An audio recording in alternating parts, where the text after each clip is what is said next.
Pandian store சீரியலில் ராஜி தன்னுடைய அப்பாவை பார்க்க வேண்டும் என்று வீட்டுக்கு போயிருந்தார்.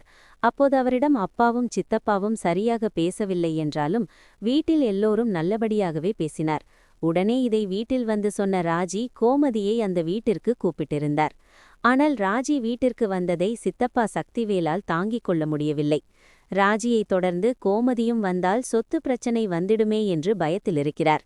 இப்படியான நிலையில் இன்றைய எபிசோடு ஆரம்பத்தில் சரவணன் கடியில் வேலை பார்த்து கொண்டிருக்க, அப்போது மயில் அங்கு வந்து மாமா என்று கூப்பிட மனதிற்குள் மயிலாக இருக்குமோ என்று சந்தேகம் வருகிறது.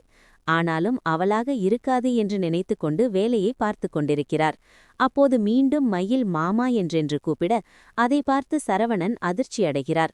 உடனே இங்கிருந்து போயிடு, எதற்காக இங்கு வந்தா என்று சரவணன் ஆவேசமாக சத்தம் போடுகிறார். அப்போது மயில் நான் பேசுவதை கொஞ்சம் கேளுங்க என்று கெஞ்ச, உன் பேச்ச நான் எதுக்குடி கேட்கணும், என் குடும்பத்தை ஜெயிலில் தூக்கி வச்ச உன்கிட்ட எனக்கென்ன பேச்சு என்று திட்டி தீர்க்கிறார். அப்போது இவர்கள் சந்தையை அங்கிருந்த எல்லோரும் வேடிக்கை பார்க்கின்றனர். அந்த சமயத்தில் பாண்டியனும் வர அவரிடம் மயில் கெஞ்சுகிறார்.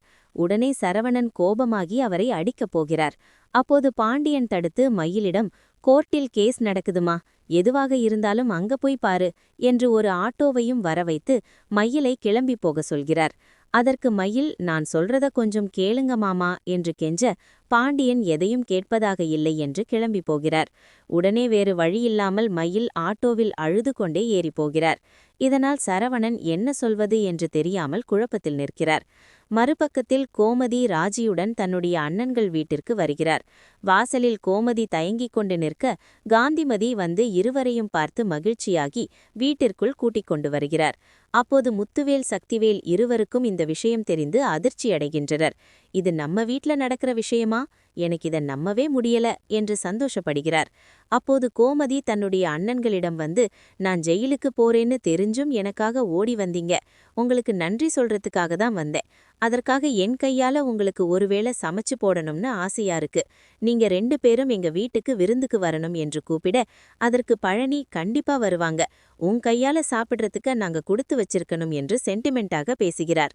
இதனால் கடுப்பான சக்திவேல், உனக்கு ஒரு பிரச்சனைன்னு தெரிஞ்சதும் நாங்க வந்தது உண்மைதான், அதுக்காக சொந்தம் கொண்டாடலாம் என்று சொல்லி நினைச்சிடாத. நீ எங்களுக்கு செஞ்ச துரோகத்தை மறக்க மாட்டோம். உன்னை எவ்வளவு ஆசையாக வளர்த்தோம். ஆனால் நம்ம வீட்ல வேலை செஞ்ச ஒரு பிச்சைக்கார பையன் உன்னை கூட்டிட்டு போயிட்டான். எங்களுக்கு எவ்வளவு அவமானமா இருந்துச்சு. அதையெல்லாம் எங்களால இப்பவும் ஜீரணிக்க முடியல என்று கத்துகிறார். அப்போது காந்திமதி சமாதானம் செய்ய வர அவருடைய பேச்சையும் சக்திவேல் கேட்பதாக இல்லை. அதுவரைக்கும் அமைதியாக இருந்த முத்துவேலும் முதல்ல அவளை வீட்டை விட்டு வெளியே போக சொல்லுங்கம்மா என்று ஷாக் கொடுக்கிறார். இவர்கள் இப்படி பேசுவார்கள் என்று எதிர்பார்க்காத கோமதி அழுது கொண்டே நிற்கிறார். இப்படியாக இன்றைய எபிசோடு முடிவடைகிறது.